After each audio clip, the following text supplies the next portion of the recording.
बहुत स्वागत है आपका द प्रिंट लाइंस में। मैं हूं अभिनेंद्र। उत्तर प्रदेश के पूर्व उप मुख्यमंत्री और राज्यसभा के सांसद डॉक्टर दिनेश शर्मा ने हल्द्वानी में हुए दंगे को साजिश का हिस्सा बताते हुए कहा कि साजिश करने वालों को यह पता चल जाएगा कि साजिश का हश्र क्या होता है। उन्होंने यह प्रतिक्रिया तब व्यक्त की जब उनसे हल्द्वानी के दंगे के दौरान हुई मौतों एवं सरकारी संपत्ति को नुकसान आदि पहुंचाने पर टिप्पणी करने का अनुरोध एक पत्रकार के द्वारा किया गया। कुछ लोग सरकार को बदनामी नहीं करना चाहते बल्कि हिंदू मुसलमान के बीच खाई पैदा करना चाहते हैं। उनका कहना था कि ऐसा करना संभव नहीं है क्योंकि मोदी जी जाति और धर्म के आधार पर राजनीति नहीं करते। वैसे भी उत्तराखंड तो शांत प्रदेश है।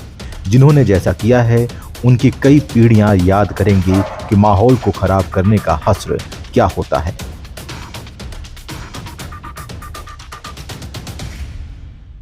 इस पर क्या कहेंगे? नहीं, देखिए, कुछ लोग ऐसे हैं अराजक तत्व, और अराजक तत्वों को प्रश्रय देने वाले कुछ राजनीतिक मंतव्य वाले लोग भी हैं जो इस सुख शांति वाले प्रदेश में और देश की शांतिपूर्वक व्यवस्था में व्यवधान डालने का सपना देख रहे हैं। उनका सपना पूरा नहीं होने वाला है। बीजेपी की सरकारें जहां हैं और जहां केंद्र में मोदी जी हैं तो दंगा कराने वाले भी और दंगा करने वाले भी उनकी कई पीढ़ियां याद रखेंगी कि इसका हश्र क्या होता है। कानून व्यवस्था को अपने हाथ में लेने का निश्चित रूप में एक कुशल प्रशासक के रूप में धामी जी हैं और किसी को कानून अपने हाथ में नहीं लेने दिया जाएगा। राहुल गांधी जी ने प्रधानमंत्री नरेंद्र मोदी जी के जाति को लेकर कुछ टिप्पणियाँ की। देखिए, वो पहले से पिछड़ा विरोधी रहे हैं और दलित विरोधी भी रहे हैं। बाबा साहब भीमराव अम्बेडकर चुनाव ना जीते, कांग्रेस ने उनके खिलाफ प्रत्याशी खड़ा किया, फिर दोबारा लड़े तो फिर उनको हरवाने के लिए प्रत्याशी खड़ा किया। बाबा साहब को जो व्यक्ति जो कांग्रेस बर्दाश्त नहीं कर सकती वो पिछड़ों को क्या करेंगे। वो कभी बाबा साहब के बारे में कुचक्र रचते हैं तो कभी मोदी जी के बारे में रखते हैं। ये पिछड़ा और दलित विरोधी कांग्रेस है।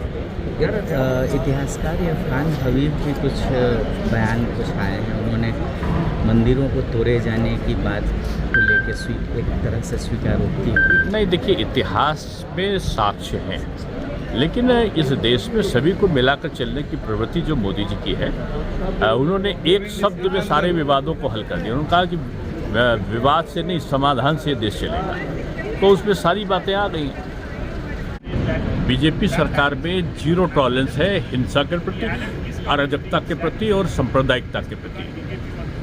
अन्याय किसी के साथ नहीं है, लेकिन जो कानून को अपने हाथ में लेगा तो कानून बीजेपी सरकार में दंड देना जानता है और एक पीढ़ी नहीं 3-3 पीढ़ी दंड को याद रखेगी। ये पूरी जहाँ जहाँ भाजपा सरकार है लोगों ने देखा है। मैं समझता हूँ कि बीजेपी हिंदू मुसलमान करके अगड़ा पिछड़ा करके राज्य नहीं करती, सबको समान अधिकार की बात करती है। और इसमें अगर किसी को कोई का राजनीतिक मंतव्य आता है तो निश्चित रूप में कानून अपना काम करेगा। दिनेश जी, एक आखिरी सवाल। हमने देखा कि जिस तरीके से छतों के ऊपर पत्थर इकट्ठा किए गए और पत्थरबाजी की गई, एक एसडीएम दीवार के पीछे अपनी जान बचाती हुई दिखी, तो आपको लगता है कि ये सुनियोजित साजिश भी हो सकती है, हमला जिस तरीके से किया गया? साजिश तो बहुत सारे लोगों के मन में चुनाव के पहले मोदी जी और बीजेपी सरकारें खटक रही हैं क्योंकि उन्होंने जनता के प्रति जवाबदेही ईमानदारी के साथ किया है। ऐसे लोग हैं, उनके मंतव्यों को, उनके मंसूबों को सफल नहीं होने दिया जाएगा। तो चलिए।